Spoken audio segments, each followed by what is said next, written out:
All right, hey there, folks. So I wanted to show you how to do some of the examples in this exercise here. Now, I'm not actually going to do any of these here on the screen. What I'm going to do is a couple different examples that are extremely similar to this because I want to work you guys up to being able to do these completely on your own without watching me do it. So the goal when you're watching this video should be to think about how you can take what I'm showing you in my examples and apply them to doing these examples over here. The key idea with all these, I will tell you this, is that all of these are, if you think about it, they're really a bigger block that kind of comes out to here that's been carved away. So like these chunks have been removed, okay? And that's this chunk, there's a big chunk missing there. Same thing with this, it's a big block and there's this big chunk inside here that's been hollowed out and carved away. Same thing with this last one. It starts out as a big chunk, and then we remove these smaller pieces to get these chunks removed from it. So you can think of it like you're starting with a larger piece, and then you are carving away other pieces. And that's the approach I'm going to use for these three examples. If you feel comfortable after watching the first one, or you're already kind of feeling comfortable, you want to just try it, give it a go. But I'm going to go through one example and then I'm going to say what I just said again, and I'm going to say you can go if you want now. But I'm going to do these three because I think it might help some people to really see me do a couple in a row and to talk about it. So if you want to stay in this for the long haul, longer than the first couple minutes here, it might help you. But if you don't need to, then you can leave after I go through the first one. Leave this YouTube video here. So let's take a look at this. So in this case, this is a little different than the examples we did earlier on. The examples we did earlier on looked something like this. Those were where I gave you a front and a top view. Now I am giving you a front and a side view. Okay, so this one, let's start out with this. If we look at this, we can immediately see, okay, this is a big rectangular block, and then I'm going to carve stuff away. So let's start out by just sort of roughly drawing in the big rectangular block. Okay, I'm going to try to stay close down to one of the sides here. Let me see, is there a way I can get these both on there? Oh, there we go.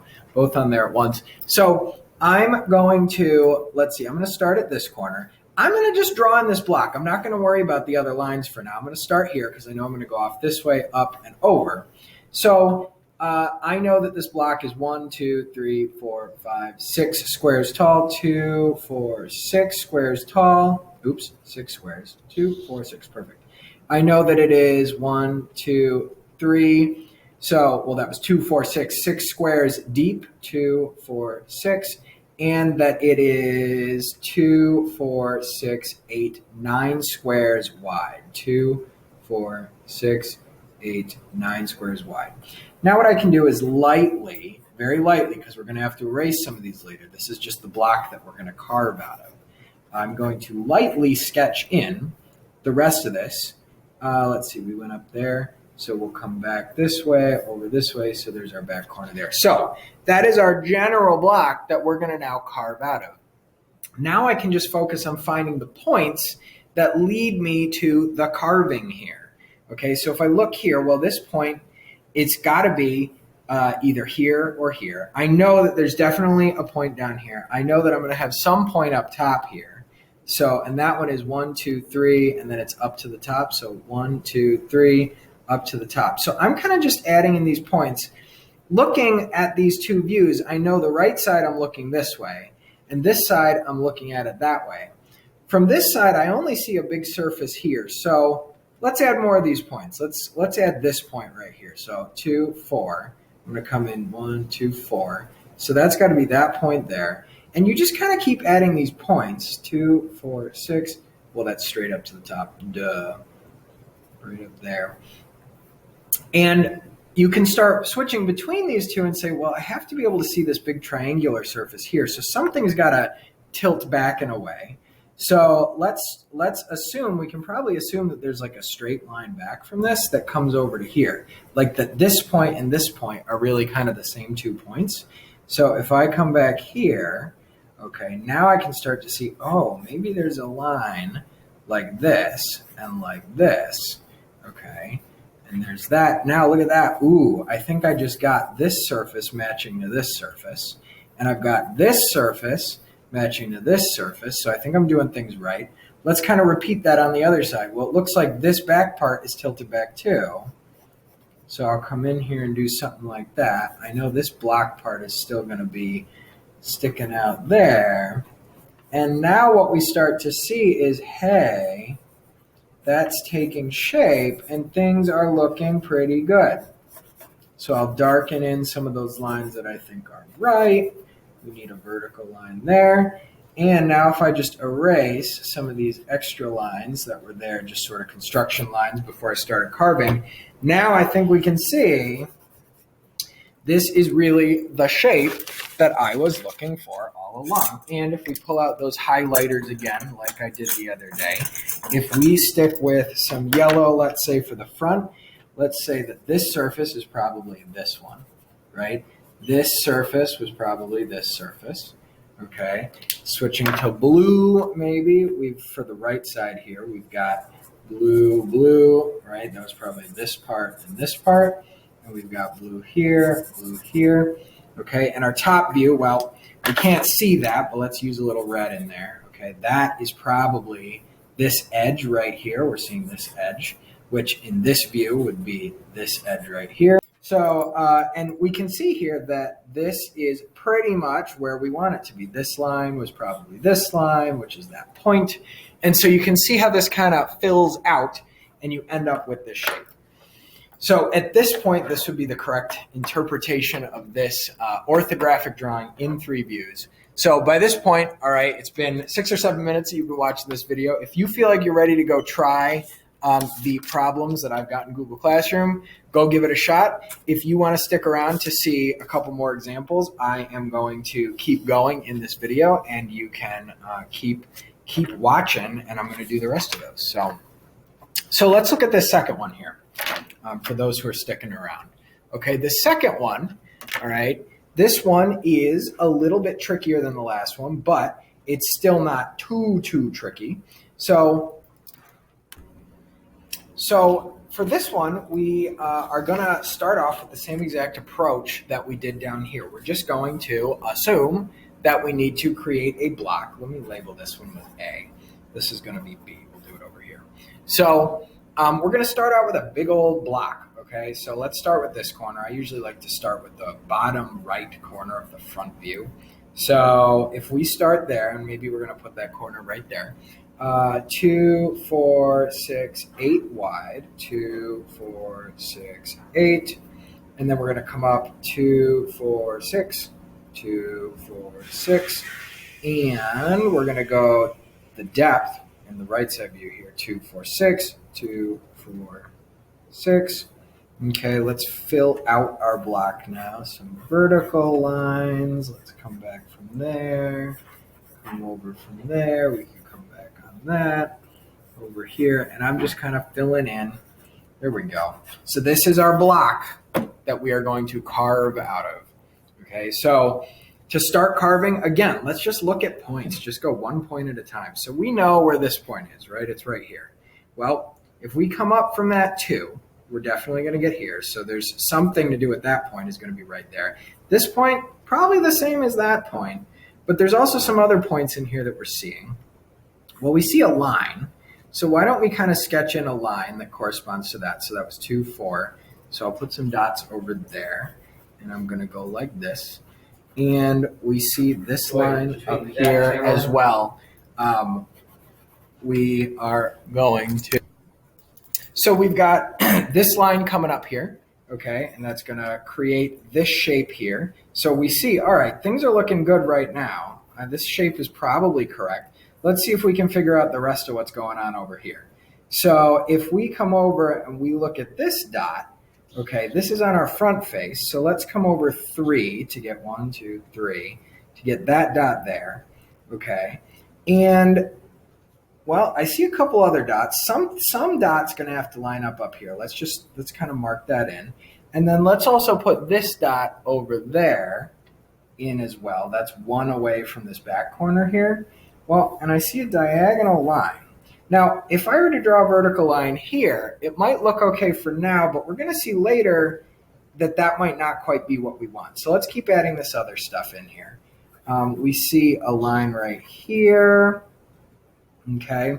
And as we're going, we have to start realizing, well, this line, right, these dots could all be lined up with each other. They could be any of these dots in here. Probably it stands to reason that there's some sort of like notch shape in here.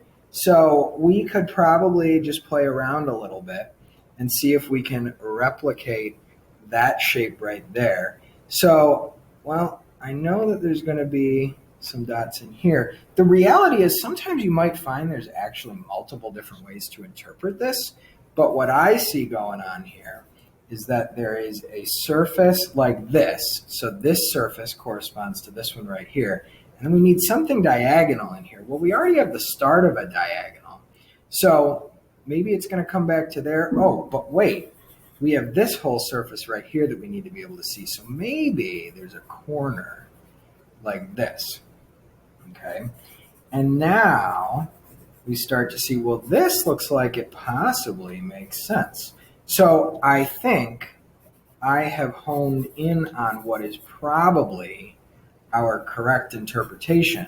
But like I just said, sometimes it turns out that there are actually more than one possible interpretations of something, because like we're not seeing the top view of this. We don't actually know. Sometimes it turns out there's another way that something could be interpreted, but this seems like the right one to me. And you just have to keep going back and forth between your isometric and the two orthographic views up here. And you have to keep asking yourself, does it make sense? Okay. So I just erased those construction lines. So let's check and see, does it make sense? Let's use the highlighter technique again. Front view, okay, color it up here. Let's say, well, that surface corresponds to that surface. Okay, this surface probably corresponds to that one. This surface probably corresponds to that one. And if this is on the computer, you can't necessarily color back and forth, but you might be able to find a creative way to think about this. Anyways, is to still match it even if you're not using colors. Let's do the right side view with the blue now. Okay, this surface is our L shape. That's right there. Okay, this surface, okay, makes sense that we're seeing that. It's just flat because we're not seeing it at an angle. And we're seeing this surface here with that. And then let's get that red marker back out again for our top view, okay? So that means probably this line, at least, is this line. All of these lines are probably all of these lines we're seeing from the front view looking this way. So that's probably this whole top surface up here, which means we can see all these edges, 1, 2, 3, right there in the right side view. Plus, we've got this surface right here, right? That's a surface we're going to see here. Well, this one corresponds to this one, and this one corresponds to that one, those edges. And that means that that surface is really that surface right there. So we'd see that this line is visible here and here. And so you start to fill in your head what corresponds to what in the two drawings. We're going back and forth, okay? So again, if this is still making sense, okay, you don't have to keep watching, but I figured I would do still one more example just to absolutely concrete this for anybody who really wants to see several different examples, several different ways that we can do this. So here's the final example I'm going to give. If you want to stick around for this one, please feel free. This final example here is possibly the trickiest of all of them, but it's also possibly the simplest of all of them. It depends how much your brain gets confused on it, because I know my brain gets confused sometimes with these. So same deal as before, though. Let's start out with the big block. Okay, so we're going to start here with this corner, right, which is the same as that corner. I'm going to go 2, 4, 5, 2, 4, 5. We're going to go 2, 4, 6, 8, 9, 2, 4, 6, 8, 9. Okay, and let's go up to, 2, 4, 6, 2, 4, 6, and let's fill in the rest of our box. Something like this. All right. Oh, I didn't go off the piece of paper. Good job. All right. So try to get both of these in there. Maybe I can fold this a bit more just to make sure we can see it all. There we go. Okay. So we've got this general shape hashed out. Let's carve out our different pieces. Well, I feel like stuff's got to be removed from all this area up here. So we're going to be chopping things out of this front corner of this. So let's just go one point at a time. Let's start with this point right here. Well, it looks like that point's probably the same as that point. Okay, and that's 2 up from this front corner. So that point's around there. Okay, and then I see, well, something's going to connect to this back corner way up here. Something else is going to connect 2 in from that part. So let's make a mark there just for now. Let's add some more points onto this. Well, this front corner, right, is around there. But look at this. If that went back and we're deciding that some of this stuff is missing, there's probably not a front corner here. This is probably like a back corner back here somewhere. So let's start working our way this way. So let's look at this point now. That is 3 away from this one here. 1, 2, 3. Okay, let's try going up. 1, 2, 3, 4. So there's going to be something lining up with a point up there. 1, 2, 3. 1, 2, 3. So there's some point there. Let's go up for this point. So I'm just going back and forth these different points. But then we look again at the right side view and we say, well, probably if there's a line going up here and it's like the second line I see, it probably matches to this middle one. This point might be that point. And if that's the case, well, then I've got this point, which corresponded to that point originally, and I've got this point, which corresponded to that point. Maybe these two are lining up over here somehow. Okay, and maybe we got something going on where we're seeing some of these edges because we need to see a triangular shape here. So let's see, maybe there's a shape like this, where we're seeing something in here because these 2 points could really be hidden behind that one point. And then we also need to see this other triangular shape off to the side. Well, we got a big diagonal line going right here. Let's try connecting that. And sometimes you're going to do something and it's going to come out wrong and you're going to have to fix it, and that's totally fine. But if you play your cards right, you're going to end up with something that looks about like this. Okay? So I think this is the right way to have done this. Again, it's possible that there's another way to do this out there. If someone gets it, I'll give you credit. But this looks pretty good to me. Well, how can we check it? Let's use this color coding technique. And again, if you don't want to use colors, maybe you end up numbering these surfaces or something, just like when we did the surface ID and we had stuff numbered or lettered, okay? So I'll go through still with the colors to stay consistent and do it that way. Let's go with yellow for this L shape. There's our yellow. Okay, let's go with, let's see, this would be visible with some yellow too. Maybe that's yellow there. Look at that. Those 2 surfaces match up. Yellow here and here. Let's switch to some blue. All right, we got this big blue area here. That seems like it matches up okay there. We've got this smaller blue area here. Matches nicely to that little triangle shape there. We've got this other medium blue triangle area there, so stuff's looking good. And let's come in here with this red marker again. We know that this top surface would be red. Well, where can we see that? Well, there's an edge here and an edge here. 1 edge, 2 edge, 3 edge, 4 edge, right? This edge corresponds to that, this one to this. And of course, this back edge here, we're not really seeing anywhere. That's really this point right here. We're seeing it if we were standing over here.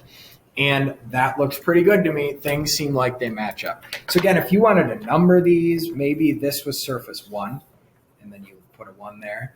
And this was surface 2, and you put a 2. And you went like this, 3, 3. And you see what matched up to what. Maybe this is 4, 4, 5, 6. 5, 6, and so on. There's a ton of different ways that you can check yourself to see if this was the way that you were trying to get things to work out. So I hope that the length of this video can help some people who are struggling and want to stick around and watch the whole thing, but that some people may have been able to leave early, but they're not hearing me say this right now. So, so hopefully this helps you. Please ask if you need help or if you have any questions. and I'm here for you guys.